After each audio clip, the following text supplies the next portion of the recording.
حضرت حسین رضی اللہ تعالیٰ عنہ یہ اللہ کے محبوب علیہ الصلوۃ والسلام کے نواسا، اللہ تعالیٰ نے ان کو بڑی عظمتیں اور بڑی شانیں عطا فرمائی ہیں۔ میں سمجھتا ہوں کہ اللہ تعالیٰ نے اپنے محبوب علیہ الصلوۃ والسلام کے دل میں جتنی محبت ان حسنین کریمین کے لیے، حضرت حسن اور حسین کے لیے رکھی ہے، اتنی محبت دنیا میں کسی اور کے لیے نہیں رکھے گی۔ اللہ کے محبوب علیہ الصلوۃ والسلام سب سے پہلے آپ دیکھیں کہ حضرت حسن اور حسین جب پیدا ہوتے ہیں نا،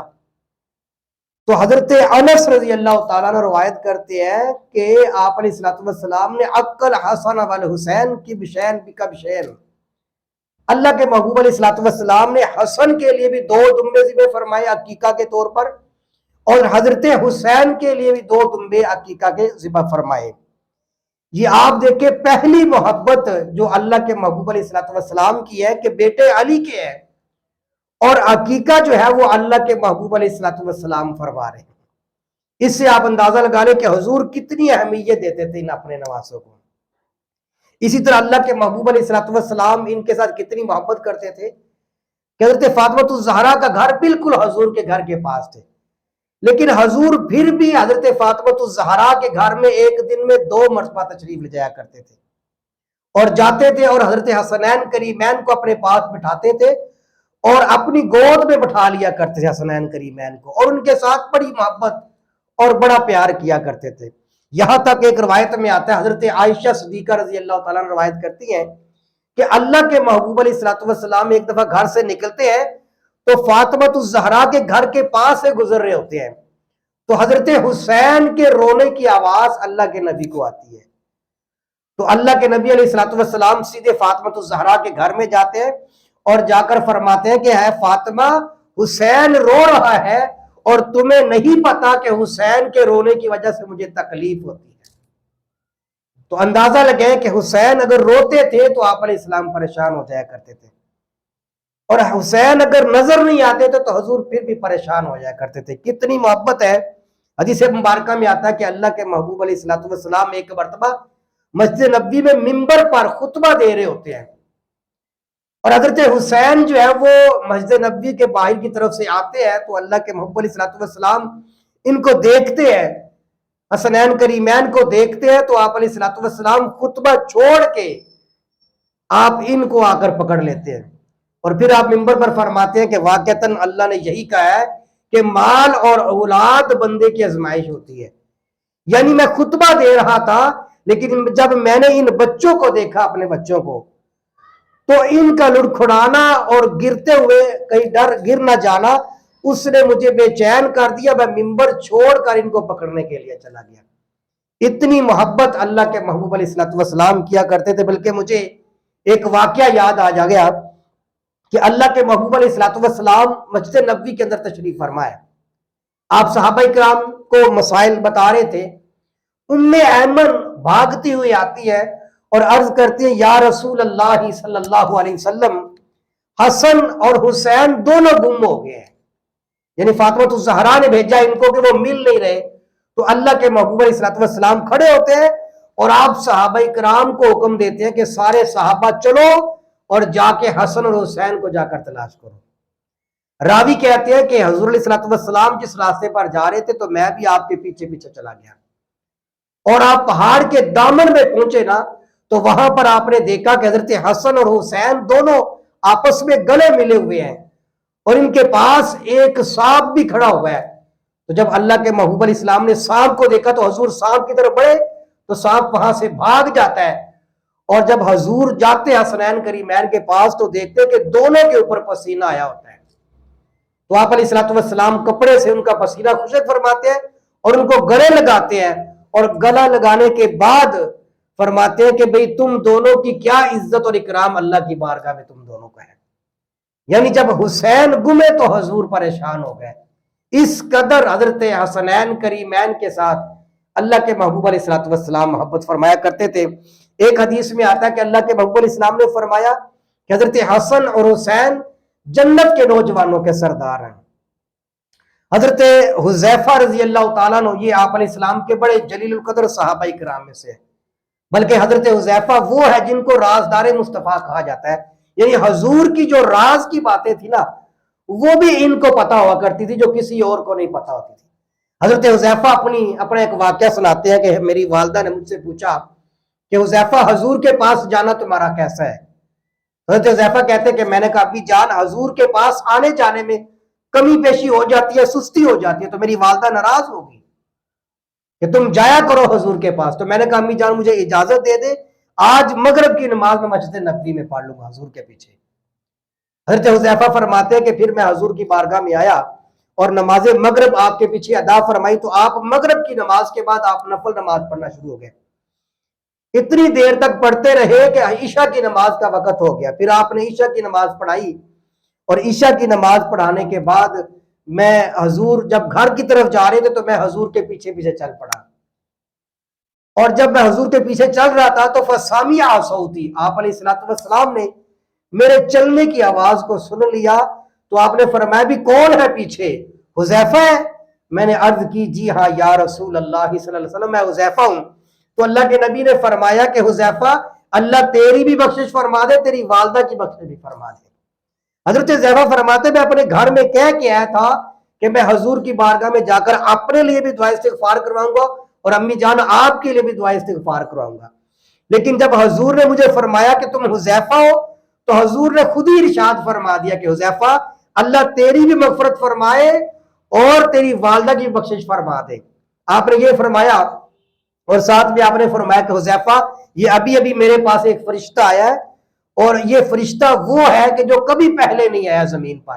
اور نہ کبھی آئندہ آئے گا۔ اس نے اللہ کی بارگاہ میں کہا تھا کہ یا باری تعالیٰ مجھے آپ اجازت دے دے، میں آپ کے نبی کو سلام پیش کرنا چاہتا ہوں دنیا میں جا کر۔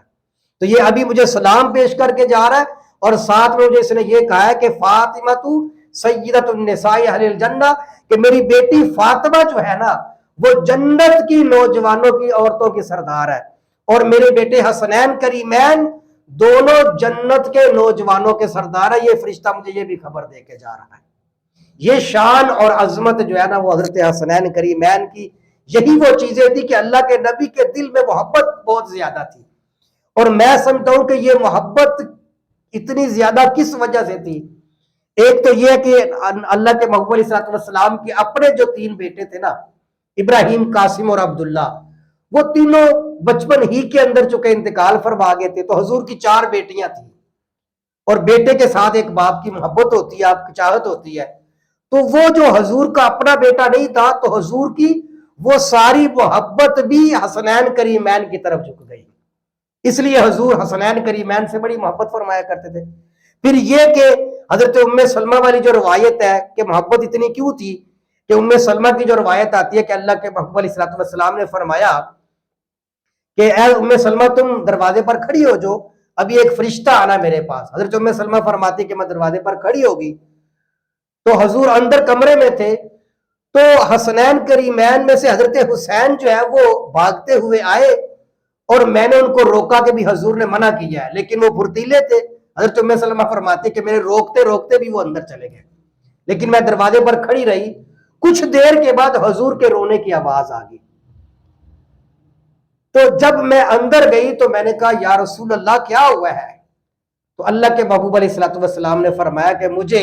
ابھی ایک فرشتے نے خبر دی ہے کہ میرے اس حسین بیٹے کو قتل کر دیا جائے گا۔ اب یہ جو تھی حضور کو اس بات کا بھی علم ہو گیا کہ میرے اس بیٹے کو شہید کر دیا جائے گا، پھر ایک تو نواسا ہونے کے اعتبار سے ویسے ہی محبت بڑی ہوتی ہے، پھر حضور کے چونکہ اپنا بیٹا کوئی نہیں تھا، وہ ساری بھی محبتیں مل کر جو ہے نا وہ حسنین کریمین کے اندر منتقل ہوگی۔ اس وجہ سے اللہ کے محبوب علیہ السلام بہت زیادہ محبت فرمایا کرتے تھے، اور یہاں تک آتا ہے کہ حضرت علی سے حضور فرمایا کرتے تھے اے علی، حسنین کریمین یہ دونوں میرے بیٹے ہیں، اور ان دونوں کی نسبت حضور اپنی طرف فرمایا کرتے تھے۔ تو اس لیے حضرت حسنین کریمین کے ساتھ محبت رکھنا یہ ہمارے ایمان کا حصہ ہے، جیسے صحابہ کرام کی محبت ایمان کا حصہ ہے، اہل بیت اطہار کی محبت بھی ہمارے ایمان کا حصہ ہے۔ جب تک ان کے ساتھ محبت نہ ہو ہمارا ایمان کامل نہیں ہو سکتا۔ اور پھر یہی حسنین کریمین چونکہ حضور کی تربیت میں رہے ہیں، تو حضرت فاطمہ الزہرا کی روایت آتی ہے، فرماتی ہے کہ جب آپ علیہ الصلوۃ والسلام مرض الوفات میں، یعنی جس مرض میں آپ دنیا سے پردہ فرما گئے تھے، تو میں حضور کے پاس آئی اور حسنین کریمین کو لے کر آئی. میں نے عرض کیا کہ یا رسول اللہ ان کو کچھ عطیہ کر دیں، کچھ عطا فرما دیں. تو اللہ کے محبوب علیہ الصلوۃ والسلام نے فرمایا کہ حضرت حسن کو میں اپنی شان و شوکت اور بہادری اور سرداری عطا کرتا ہوں، اور حسین کو اپنی بہادری اور سخاوت عطا کرتا ہوں. یہ اللہ کے محبوب علیہ الصلوۃ والسلام نے آخر وقت میں ان کے لیے دعا فرمائی. اب یہی وہ بہادری تھی. حضرت حسین کربلا کے اندر پہنچ چکے ہیں اور اپنی جان تک قربان کر دی ہے،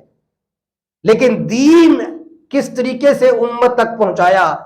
کہ کتنے 18 سے 20 افراد وہ تھے جو خاندان نبوت کے تھے، اور باقی صحابہ اکرام کی اولادیں جو حضرت حسین کے ساتھ کربلا کے اندر پہنچی تھی. تو کربلا کا جو واقعہ ہے نا، یہ جو سارا واقعہ اور کربلا کے اندر حضرت حسین کی بہادری، آپ کے رشتہ داروں کا وہاں پر جا کر جان پیش کرنا، حضرت حسین کا جنگ میں کھڑے رہنا، یہ ساری اصل میں پیچھے سے ایک تو والدین کی تربیت تھی، اور پھر نبی کریم علیہ الصلوۃ والسلام نے جو فرمایا تھا کہ حسین کو میں اپنی بہادری اور اپنی سخاوت عطا کرتا ہوں. یہ حضور کی عطا کردہ ہی سخاوت اور بہادری تھی جو کربلا میں ہزاروں لوگوں کے مقابلے میں حضرت حسین کھڑے ہو گئے تھے. تو اس لیے حضرت حسین کے ساتھ جو محبت رکھنے والے ہیں نا، وہ کبھی نماز نہیں چھوڑ سکتے. حضرت حسین کے ساتھ محبت رکھنے والے روزہ نہیں چھوڑ سکتے، قرآن کی تلاوت نہیں چھوڑ سکتے. اس لیے کہ جو پکے حسینی ہوتے ہیں نا، میں بتاتا ہوں کہ حضرت حسین کا یہ تو بچپن ہے نا کہ حضور اتنی محبت فرمایا کرتے تھے. حضرت حسین کی جوانی کا عالم بھی دیکھیں. حضرت حسین رضی اللہ تعالیٰ نے اپنی جوانی میں 25 حج پیدل فرمائے ہیں. آپ اندازہ لگا لیں کہ کس قدر وہ مجاہدہ کرتے تھے. ہمارے آج کل جو ایک حج پہ جاتے ہیں نا، وہ کہتے ہیں جی سہولتیں ساری ملنی چاہیے. حضرت حسین پہ قربان جائیں، 25 حج فرمائے ہیں اور سارے کے سارے پیدل فرمائے ہیں. یعنی یہ وہ شخصیات تھی جو اللہ کی خاطر، دین کی خاطر اپنی قربانیوں کو پیش کرنے میں فخر کیا کرتے تھے. تو حضرت حسین 25 حج آپ نے پیدل فرمائے. اور قرآن کی تلاوت کتنی کرتے تھے سن لیجئے. 3 دن کے اندر آپ قرآن مقدس مکمل کر لیا کرتے، 3 دن کے اندر. تو آپ اندازہ لگائیں کہ زندگی میں کتنے قرآن پاک ختم کیے ہو. اور روزانہ 100 رکعت نفل کتابوں میں آتا ہے کہ جب تک آپ 100 رکعت نفل نہیں پڑھ لیتے حضرت امام حسین، اس وقت آپ سوتے نہیں تھے. اور ان کے ایک بیٹے تھے حضرت امام زین العابدین، جو کربلا میں بیمار تھے اور بچ گئے تھے. امام زین العابدین روزانہ 1000 رکعت نفل پڑھ کے سویا کرتے تھے. یہ حضرت حسین کے جو خاندان کے لوگ ہیں وہ اس طرح کے ہوتے ہیں. تو لہٰذا ہمیں بھی چاہیے کہ ہم بھی حضرت حسین کے نقش قدم پر چلیں، اور جس طریقے سے انہوں نے اللہ کے محبوب علیہ الصلوۃ والسلام کی اطاعت کی ہے، دین کی اطاعت کی ہے، قرآن اور حدیث کے مطابق زندگی گزاری ہے، اللہ تعالی ہمیں بھی حضرت امام حسین کے نقش قدم پر چلنے کی توفیق عطا فرمائے. وآخر دعوانا الحمدللہ.